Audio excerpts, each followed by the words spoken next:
અભય થઈને નિષ્પક્ષતાથી નિરપેક્ષ રીતે વાસ્તવિકતાનો અરીસો રૂપી સચોટ માહિતી લાવતો સત્યની સાથે અભય ટાઈમ્સ।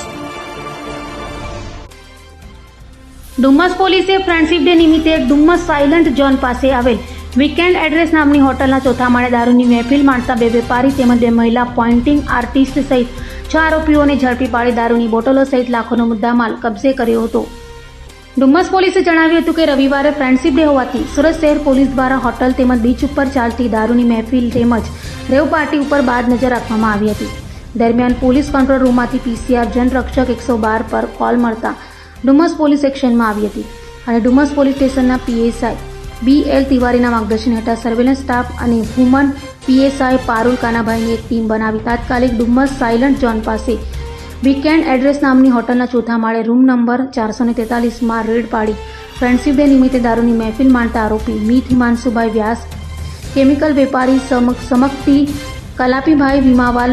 શ્લોક ભાવેશ દેસાઈ, ટેક્સટાઇલ વેપારી સંકલ્પ અજયકુમાર પટેલ, પેન્ટિંગ આર્ટિસ્ટ મોસમ યજ્ઞેશ દલાલ સહિત 6 ને ઝડપી પડ્યા હતા। પોલીસે સ્થળ પરથી બેલેન્ટાઇન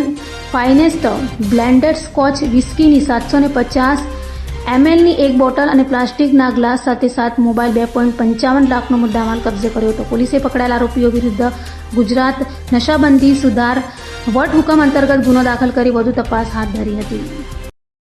ગત તારીખ 3/8/2024ના રવિવારના રોજ અત્રેના ડુમસ પોલીસ સ્ટેશન ખાતે FIR નંબર 403/2025 હેઠળ મહેફિલનો ગુનો દાખલ કરવામાં આવેલ છે,